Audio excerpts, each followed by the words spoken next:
Like we pulled him out of class for second, third, and fourth period today to let's just go.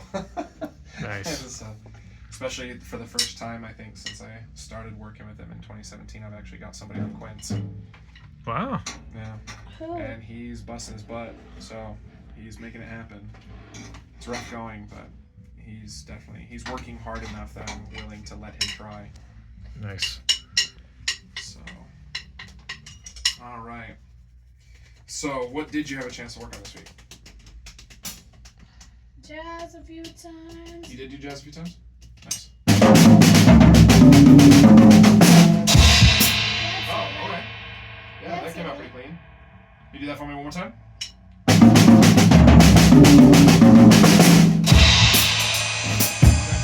not a fluke. You did it 2 times in a row. Good. And you're using that right here, right? Because you have a hit on that. Yes, sir. So you can use it there. You also could use it here, right? Yeah. So you would hit this, and then you'd have a 1 bar break. 1, 2, 3, 4, 1. I'm doing a setup there. Actually, you could even do the full 2 bars. That's how we learned it, right? Cool. Yeah. Either way, and then we're gonna start learning kind of how to comp some extra ideas for things that you can do depending on who's soloing and stuff like that. I'm gonna start giving you different charts so that we can start kind of learning other styles and stuff too. This feels off. Offset somehow. I haven't messed with it. Okay, well I guess we can just jump right into it. Yeah, it is. This way.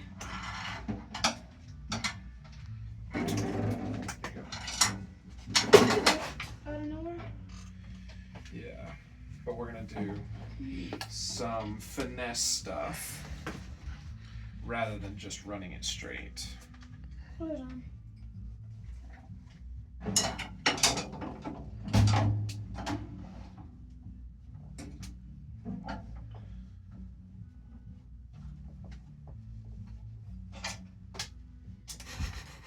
You gotta pull the end out of his back.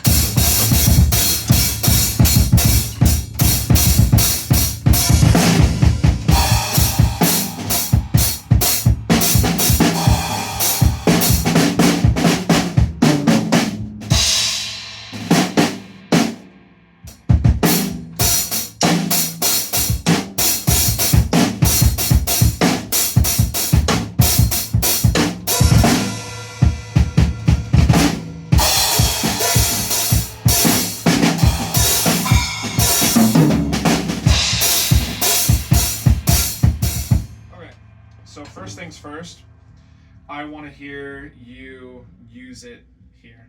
Okay. So I'll let you play the beginning. You'll use it here. I'll let you go a little further.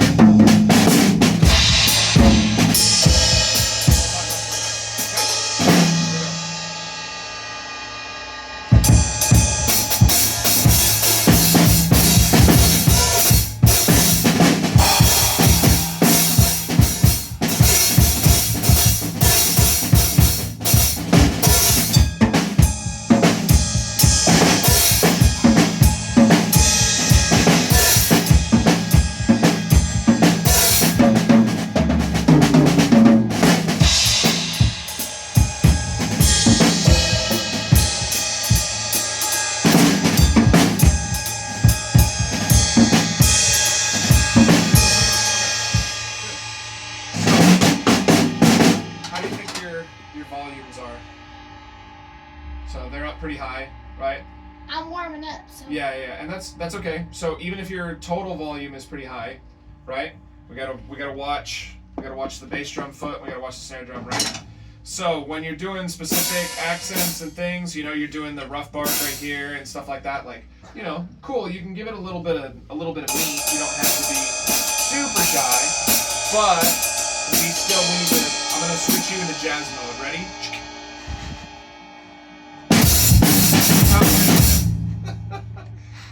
don't switch out of rock mode, Brandon. Switch stuff.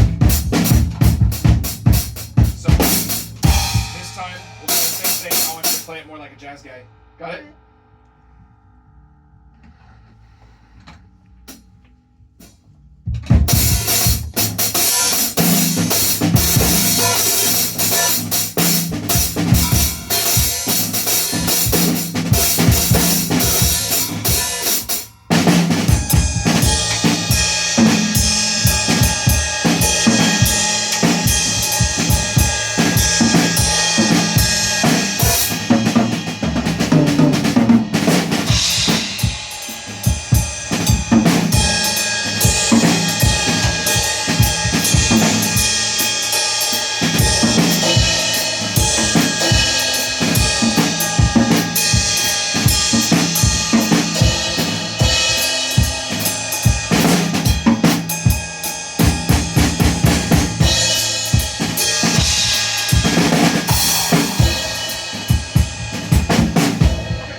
So one of the things I kind of want to nip in the bud is I'm seeing a lot of this sort of Ringo Starr swishy stuff that's happening all over the place. The problem that's going to give you is that if you're not really careful with that, it's going to make things sloppy. And so like some of your Dooba Doobas were coming out pretty sloppy because you weren't really getting back in time because you were kind of swishing the hat and swishing over to a tom and you're just swishing everywhere, right?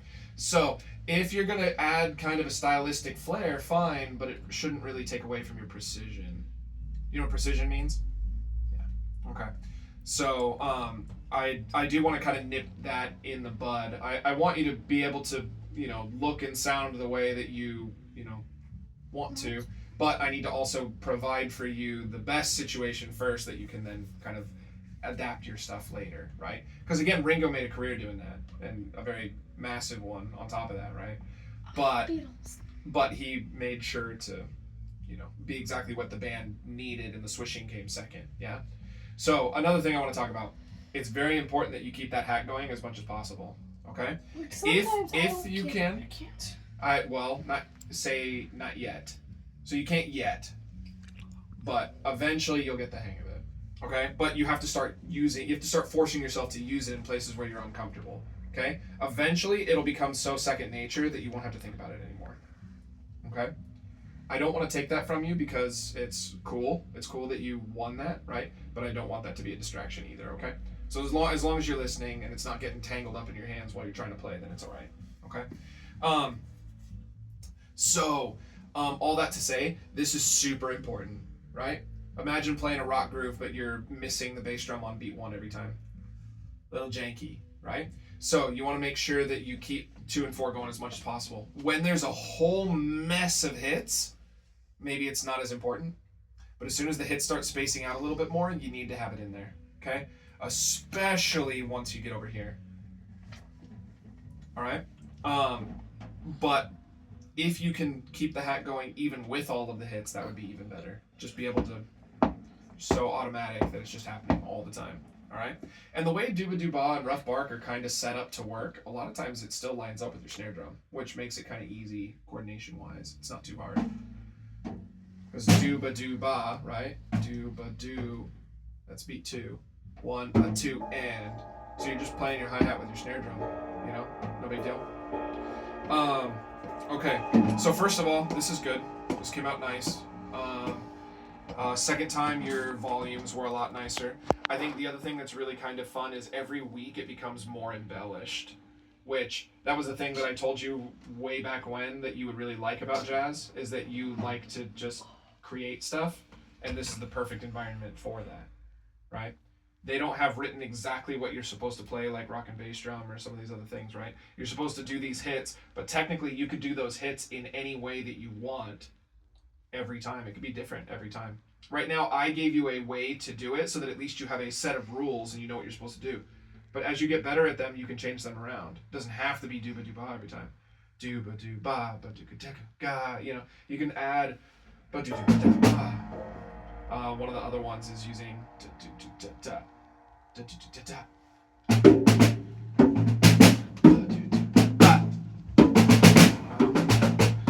Inverted paradiddle, I guess.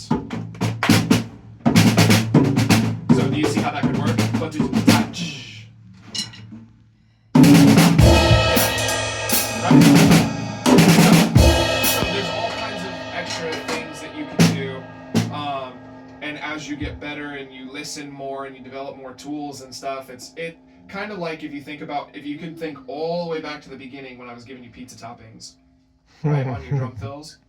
At first, all of your drum fills are da da da da da da da da boo gat do gat. If I told you to do, I don't know, one of these ones that you were working on recently, like American Rejects, right? And I told you could only use 8th notes around the world for your fill, you'd be like, what the heck? Right? You'd be like, no way, I've got all this other cool stuff that I want to do. It's like, okay, well, great. So it's going to be similar, all right? So as you develop, you can start to move away from dooba-dooba and all these other things because you'll develop other tools. Okay? All right. Let's talk about this a little bit, okay? Because you're listening, and so you're kind of hearing it for yourself, but I'm going to give you kind of some structure to it, okay? So what I mean by that is that the sound that you're looking for is you open and then close.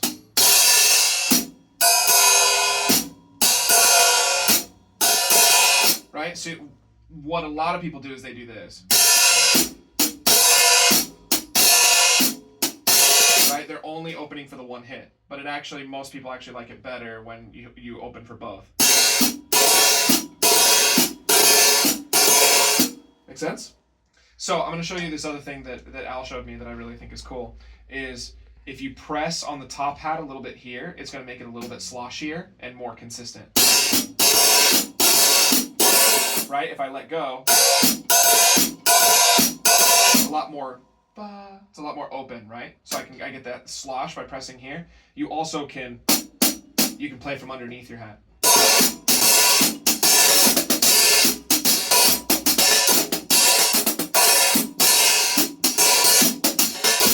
Right? So you have all these little things that you can do underneath.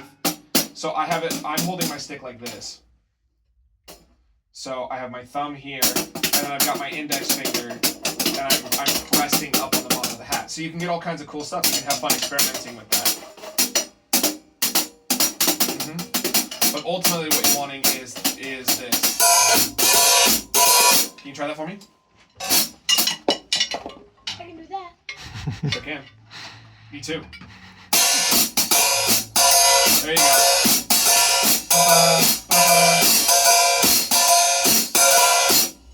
So now, here, try. Instead of Wolverine Claw, there you go. Yep.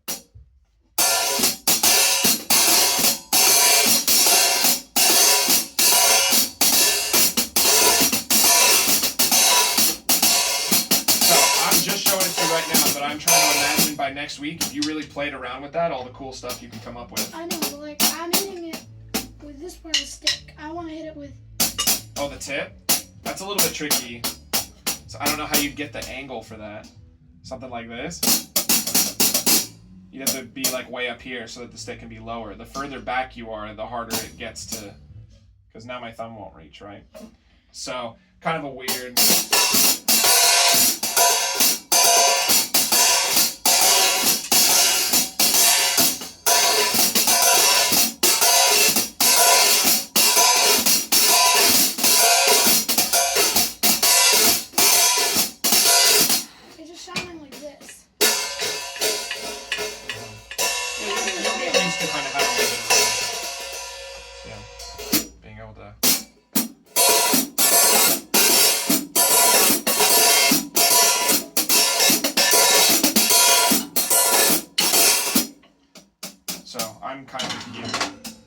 I'm sort of doing that in order to...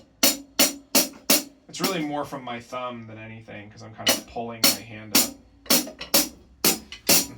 So you'll get used to the sound that you like and like how to play around with that. But I thought it was a fun tool. Al showed it to me a long time ago.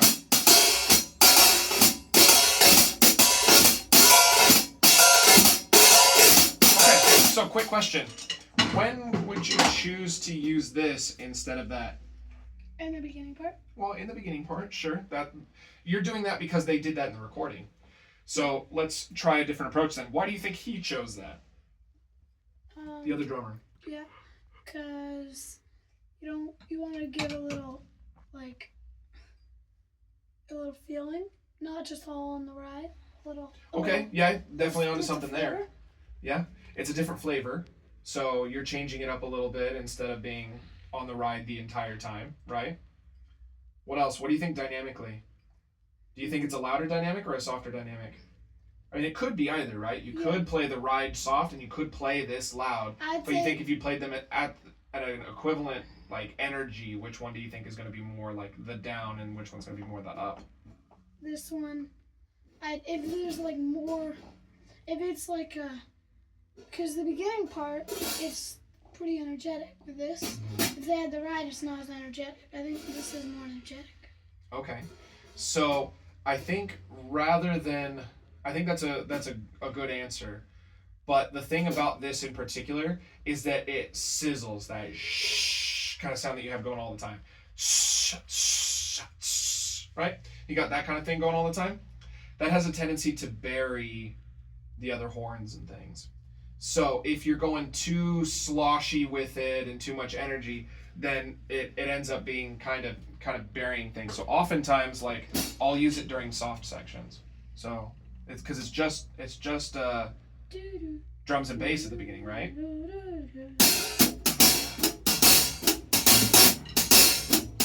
Right? Nice and easy. And so then when the rest of the band comes back in, boom, then you're big over here. The other thing is that by being over there, you're more free to move around your drums, so you can do a lot more of whereas like here, you're kind of locked in doing stuff with your hand. You know, you can bring your hand over if you're not wanting to do this thing, you know. But yeah, that's looks like playing rock. That kind of thing.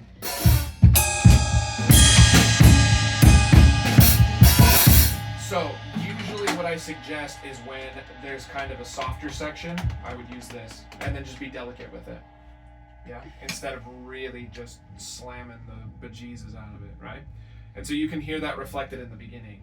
So the beginning is just drums and bass. But then when the whole horn section, everything comes in, that's just more crisp. It's more defined where the beat is instead of this shh, right? So that the horns know better about where they're supposed to be. Okay? So, like one of the exercises that I do with Wyatt is we'll loop a solo section. So like we'll go into a solo section, we'll loop it over and over again. Why do you think we would do that? What would be the point of looping a solo section? To get better control of the hi-hat. Sure. Think from outside your perspective. Why would a performing jazz band do that? So you can, when you're in a solo, you know what to do. Gives you more experience. Okay. Another good answer would be that the other musicians can take turns soloing. Yeah. So you've got this one solo section right here, and you're going to run it again and again and again, but the first time the guitar is going to take it, and then second time piano will take it, and third time a trumpet will take it, you know? And so you can run solo sections like that over and over again. The big thing is that you want to create some kind of flavor change every time a different person takes a solo. If you play exactly the same pattern and you play exactly the same comps and stuff every single solo all the way around, it'll start to sound kind of stale. So that's why we want to try to create a lot of variety. The same thing with a rock groove, really. You know, if every single rock groove was the same one over and over and over again, it would get kind of tiring. I mean, it can. I guess a lot of classic rock bands did that kind of thing. A lot of 80s pop was just, you know, Billy Idol kind of stuff, you know. But, you know, we want to try to create flavor changes whenever we can. So if we're going to loop a solo section, I want you to have a couple different tricks in your bag that you can use. Okay? All right. So I'll show you some other stuff too. So like, there's like kind of there's a 2-beat pattern that you can use, but in jazz instead, which makes it sound a little bit different. Usually you and the bass will have to kind of decide that. You've got like, you can jump into double time.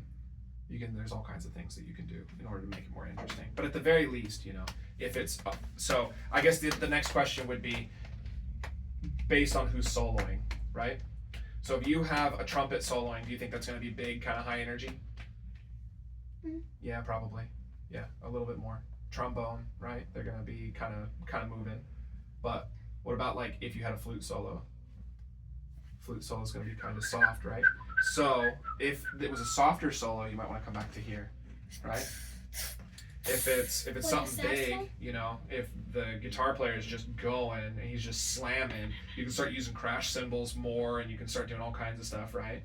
You know, then if the bass takes a solo, you're way back down here. Bass solo, you need to be almost entirely out, because in a jazz band, basses are usually those big stand-up basses, and those are pretty hard to hear. Those are basses. Mhm. Oh, I thought there was like cellos or something. This is string bass. Oh. So I'm thinking basses and they're bass also guitar. known as double bass, but to you, this is double bass. Yeah, so. I'm thinking bass guitar. I'm thinking a bass guitar, like. Oh yeah, and bass guitars play too. It's not that they don't, especially more and more these days. But a lot of times, more traditional jazz bands they'll use the big stand-up basses, and those can be pretty hard to hear if you're not paying attention. So the drummer has to be really really quiet. Okie doke. All right, so we've done a lot of talking. What I want to do this time around, I'm gonna have you go ahead and play it. I want to loop this solo section 49 to 65. Okay, Sure. you're gonna get to 6. I'll remind you. I'll point. But I want to run it 3 times, and I want you to try to play something different each time. Okay, make it sound different every time through. Okay, doke. I'll remind you. I'll put my finger back here to start you back over again. But I want you to think about how you're gonna change things up. Okay, doke. All right. Do this. I also want you to try to respond a little bit more to the volume. So if this is, You're you just know, gonna kind like of a that? medium volume, whereas like over here, that's going to be really big because that's the end of the song. Right? Here's going to be softer because it's just you and the bass. Right? So I want you to think more about your volume. You ready? All right. Here we go.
So I have to back it up manually, which is kind of weird. That's kind of janky. We'll eventually do these kinds of things more without the tracks, in which case you can loop and you can do whatever you want with it, right? Yeah, the track So, helps. good. But we also need to learn not to rely entirely on the track, right? So I'm gonna try to see if I can find the right spot.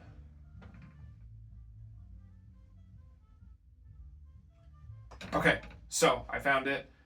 This time through, I want you to think about it a little bit different. Okay, I'm gonna do it differently, and then I'm gonna do this one more time. I'm gonna back it up one more time, and then you can do it a third time. Okay, here we go.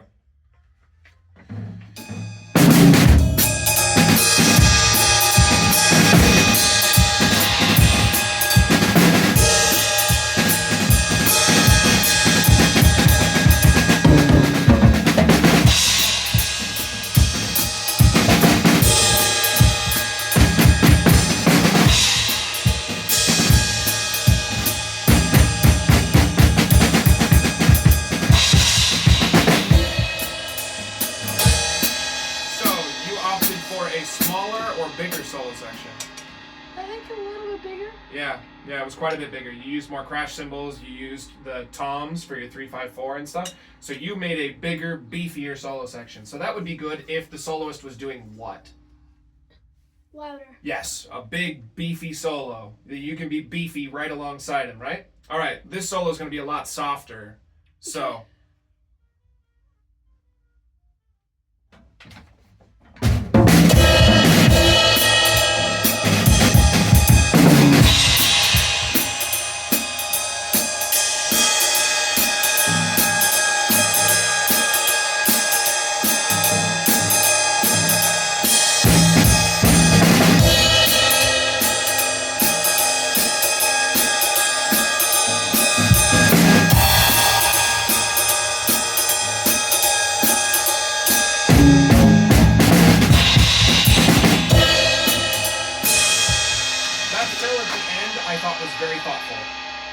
because you were just using quarter notes, which is way easy for you, but you were deliberately trying to do something that was spacious and soft in order to not plow over the soloist. So I thought that was thoughtful. So that's good. Okay, so we'll try to figure out some things in the future that will allow you to just kind of, I'm sure I can find tracks that just run like F blues or something and in the background, and we can just do some solos and stuff to that. So I'm sure that kind of stuff exists and I can find it real quick. So in the meantime, also just a reminder, you could use this during solo section. So you could even come back to that as well, right? I just opted for something simple. Oh, sure. Yeah, I'm not saying you made the wrong decision. I'm saying that's also a decision. Yeah? Okay. I want to show you something real quick. So swap with some blue for a sec. I got sticks.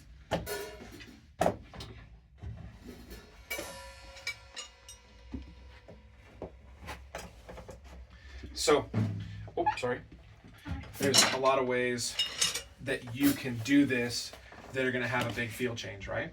So most of what you're using is what I showed you. So without even changing my comp, look at some of the stuff that I can do. Watch, ready?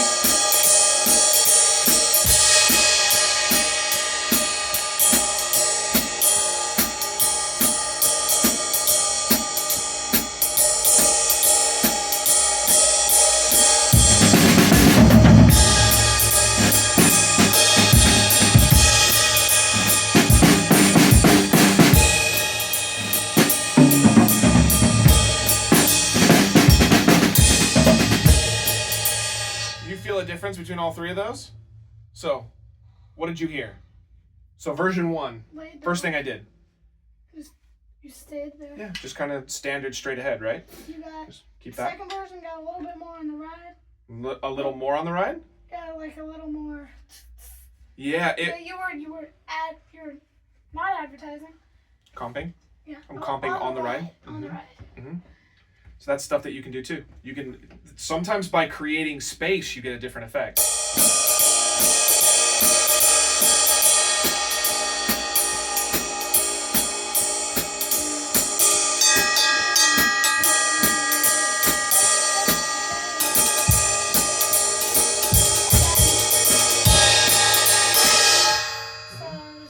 laid back, you were doing a little more on the ride, and then you went into more comps. And then the comps got a little bit bigger. I was doing big offbeat accents on the snare. I started working in some tom stuff and things like that, right? So if you were to assign volumes to all of those, what would you assign? What was the first one? Soft, medium. Okay. Sorry, not mezzo forte. Sure. Pianissimo. Pianissimo on the first one? It was pretty quiet. Then about mezzo. Yeah, I would say I would call that mezzo forte. I would say it's like a medium, but kind of on the louder side, because I could have medium soft.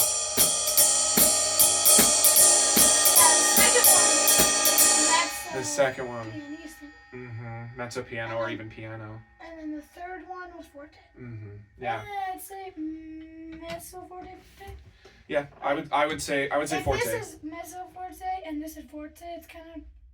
So sort of on the upper end of it. Sure. Okay. Middle. Because yeah, usually if I'm doing that kind of stuff, it's a pretty big section. If I'm doing big accented hits like that.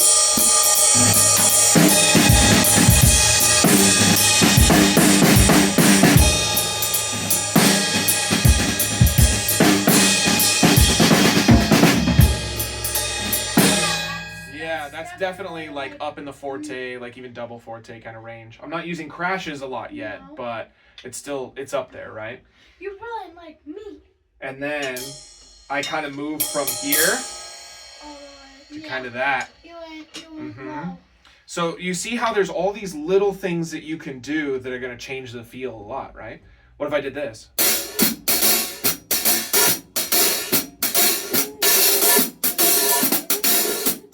Ready?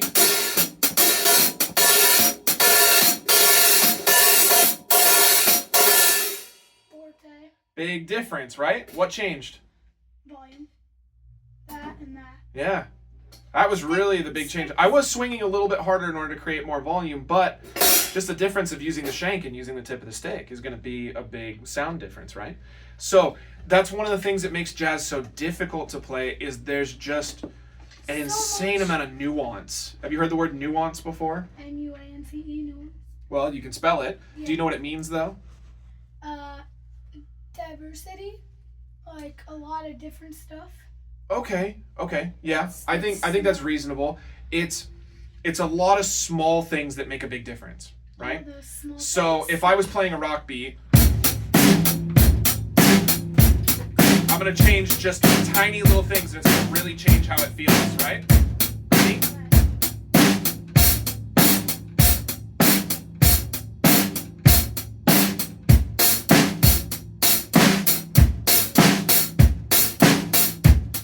Make it move.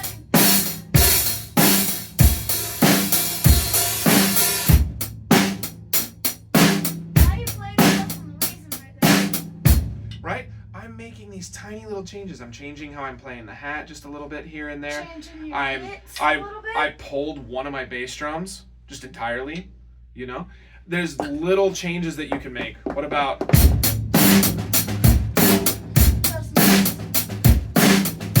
all of those things? I'm still just using a straight ahead rock beat. But I'm using all of these tiny little things that are going to change up the flavor, right? You've got a piece of meat in front of you and what seasonings you put on it, a little bit extra of this or a little bit extra of this, it's going to change a lot. Is the meat going to be sweeter? Is it going to be more savory? Is it, whatever else? Like, so way you that's the way that you're going to start. I want this to be fun for you in that you can explore. I want you to find a jazz song and say, hey, I was listening to this the other day and I thought it was cool. And you boom. That's this. Cool. Yeah, great. This But I will want you fall to under start favorite jazz. finding them on your own too. Because there's going to be other jazz songs that you're going to like. Straight No Chaser. Okay. I have a lot Good. in, Good. in the notebook. actually. So ones that you like, you might not like Straight No Chaser. You might not. Because it's a bit that's a monk thing. It's a bit more on the esoteric side. It's a little What's an esoteric? it means it's not easy listening, I guess is the best way to put it, right? Easy listening. Not at all. So, would that be like Rob Zombie? Rob Zombie, I would say, is more easy listening. Like Metallica would be more easy listening? Rob Zombie, that's I'm listening to that now. right. That's as simple rock as it gets, but Industrial rock. Oh, I'm actually gonna say Marilyn Manson. No. Hey, So not MODOK. stuff that is not really easy listening, that's the stuff that you won't really like at first, but really kind of the more you dig into it, Like you'll Metallica? That's not. No.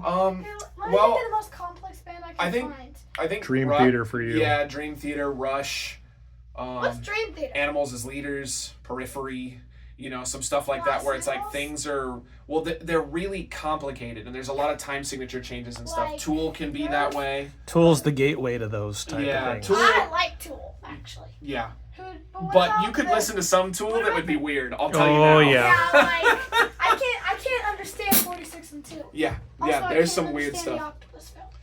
The genius of bands like that is that they can take wacky time signature changes like in Schism and make them massively popular and Like- still really easy and fun to listen to, even though time signature wise it's all over the place, right? What about like the people who did Nerf? I don't. Nerf? Nobody can. I don't. I would say anybody that's can still play that's still but 4/4. That's still pretty straight I up. know, but the way it's played. That's true. No. That's true. He does play. There's not a lot of straight ahead. He's doing a lot of I guess that Jesse Sprinkle kind of stuff where it's like I don't just chill. I don't just lock into a groove. I've No, got all I that. make my I'm groove. constantly embellishing. I'm the groove. I'm the groove. Follow me. Yeah. So, okay. So I just wanted to make that point. So I think the more that you're listening to jazz on your own, the more that you can keep listening to this over and over again, and you're gonna find something a little bit different every time. I will probably keep this for the rest of my life. Well, Just saying. then And you will and be this the is jazz. expert on that song. Probably In that not more arrangement. than the person- Yeah. And the people who actually made this. All right. Are we still doing okay on time? We are at 36 okay. minutes. Okay. We're kind of So pushing about- near the end here. About 10 minutes. Okay. So So I got one other little thing that I'd like to try with this, unless we have something else that urgently needs attention. Nope, just wanted him to go through this song again with you, see what his changes have been. Okay, so here's this back. So now what I want you to do, we're going to turn this into sort of a listening exercise. Have you stopped and just listened to that trumpet solo? No, never. Okay. Never, no more. Okay. And then what about if I cover this up so you can't read it? Once we get to 65, there's a different instrument soloing. Do you know what it is? Saxophone. It's a saxophone? Okay, yeah, you're right. So you're able to hear that, but you haven't really just listened to those solos. So one of the things that's going to make for a good jazz drummer is when you're really listening to the rest of the band, and when someone starts to do something kind of cool, you can hear it and you can go with them. I just know it. Like, Yeah? I'm like, this might. Well, you'll Okay, start. Well, okay. one of the things that makes that really easy, and it's always kind of the like alley oop, I guess, is if they start a repeated pattern. So maybe the trumpet player's going do ba da ba da bo da ba do da do da do da do da do do do blah blah blah blah blah blah blah. They start doing something like that. It's like you can pick up on it. Blah blah blah blah blah blah blah. Right after like the third time, you can kind of hear that he's doing it. And you can jump in with him. You know what I mean? So little things like that. Maybe he's going ba do do do da do do do da do do do da do do do da. When they start to do those kind of repeats, you know, and then there might even be kind of an exchange there. If you kind of start going for something like that, when you pull out of it, then he'll pull out of it too. You know what I mean? It becomes like playing a game together, rather than like I'm just gonna do my part and he's gonna do his part. Does that make sense? Playing a game together, that's good. That's a good thing. Yeah. That Yeah. makes sense. Okay, so we're gonna listen, and then we're gonna go back through it, and I want you to try to change something about the way that you're playing based on the solo that you just heard. Okay, Okay? let's go for that. It's like a 120 something.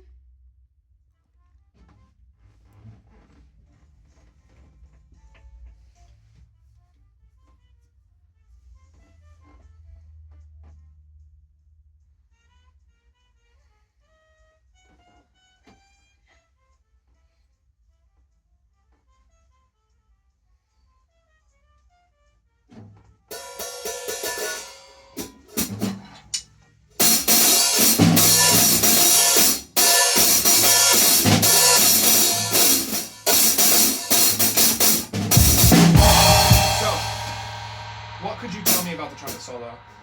I should stay back to. Give him some room. Sure. What kind of notes did you hear a lot of? Were you hearing stuff that was really fast? Did you hear stuff that was kind of medium? Was he holding a lot of really long notes? What kind of stuff was he using? It was kind Okay, yeah. of more medium. What is that? That is medium. So what would you say? Maybe 8 notes?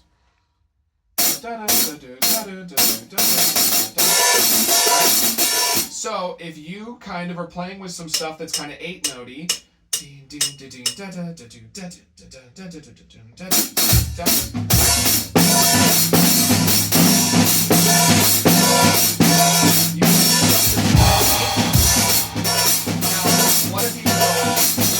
what if he was going?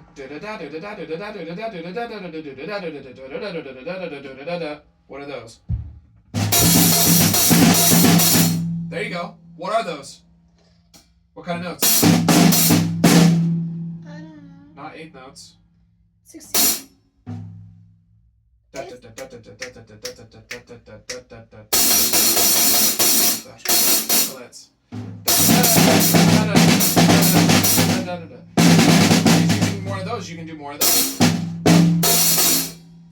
So you can change up your approach based on what he's doing.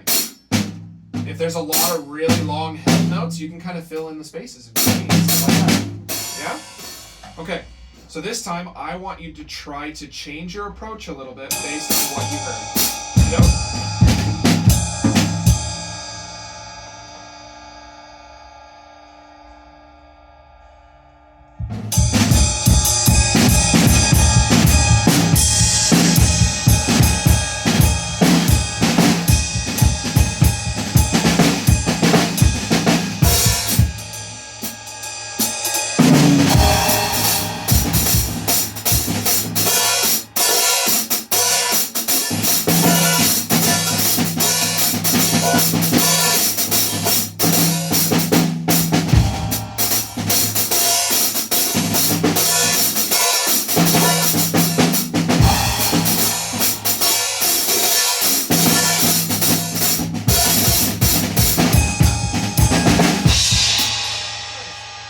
There was one that was really clutch. You were kind of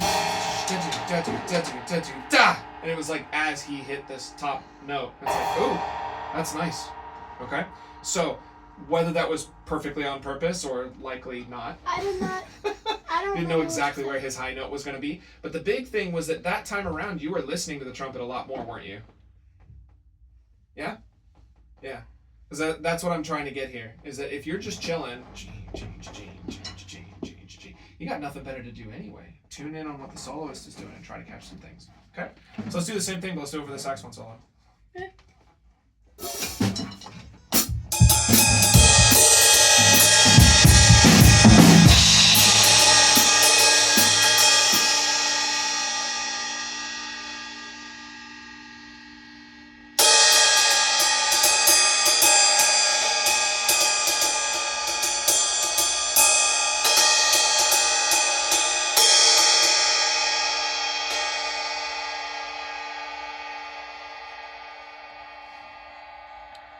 That's the entire sax solo. From here to here. Did you hear that? Whose turn was it the third time? What third I know. One. That's one time. So where is the tenor sax solo? Where does that end? So tenor That was sax a solo tenor? technically starts here. They do some figures and then boom, he drops in right there. Where does he end? What? Where is the tenor sax solo over? 67. 67. So you think, right? Oh no, 67 is where it starts. Where does it end? It ends at 81. 81 is where it ends. Yeah. Did you hear somebody else? Kind of. It was a small one. It was more. They call this call and response. But there was somebody else. I don't know the instruments, but can you play it again? Yeah, listen a bit. I bet you'll hear it this time.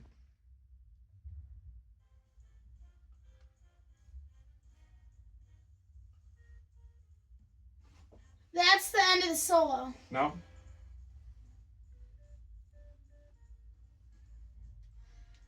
You hear that? Like, They gave somebody else a turn too. doo doo doo. Yeah, I don't know who that was. I can't. Do you know what kind of instrument that is? No. That's what I play. That's a guitar. No, that's not. You think? They call that the squeaky guitar. Yeah, it was a clean guitar. No, you have That's- a clean guitar. Your guitar is Well- like shiny clean. So when you listen to metal, what do you expect the guitar to sound like? Yep. When I listen Distorted to guitar. anything, that's what I expect the Right? guitar to Then you sound have, what about acoustic guitar? like. It's a different sound, right? So this is a clean electric sound. Actually, And jazz uses it a lot, actually. So, Heavily but those are reverbed. good things to know. I'm going to start doing that more and more to check in with you about how much you're listening. Is I'm gonna pause something and say, okay, who took a solo? well, so half the time I won't know who's who, so. Well, even so, if you can kind of, I mean, and even if you don't know, if you can say, well, I don't know what instrument it was, but it was this thing that sounds kind of like this or whatever. Okay, cool. That still means you were listening, right? Even if you can't tell me, well, it's an English horn, you know? French horn. It's a horn. French horn and a jazz band. Yeah, I know. Just something ridiculous, right? But, well, that was a didgeridoo. So a even if you can't didgeridoo? name the instrument, I still want to know that you're hearing them, okay?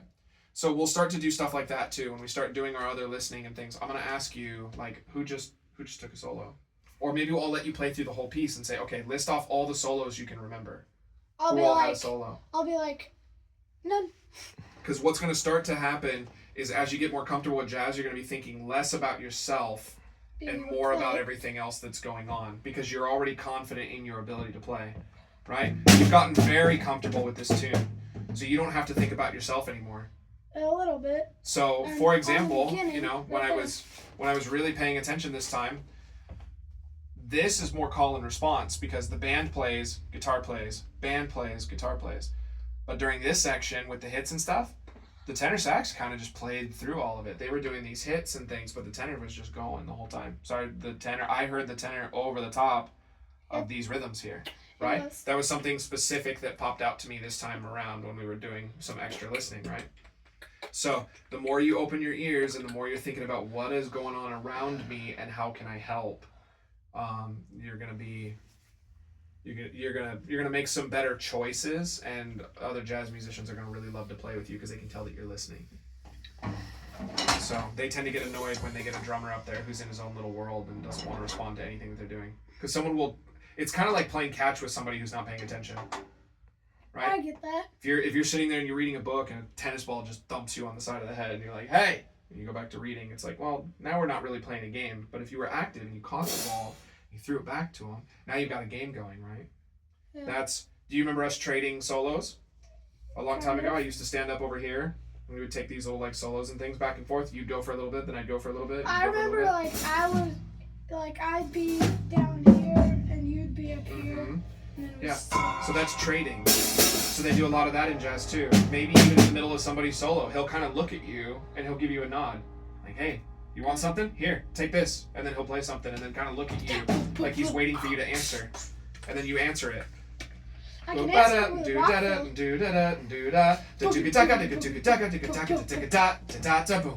Right? You throw something back at him that sounds similar. It shows, hey, I was listening. And I did this other thing. And then maybe at the end you ra ra ra ra. You throw in something new. And so then he takes his new solo and he's going ra ra ra. Yeah? And you have this game back and forth. And it becomes kind of fun actually. That does sound fun. Well, good. Jazz All is right. sounding fun for once. Finally, we got there. 6 years, that's all, or 5 years. Not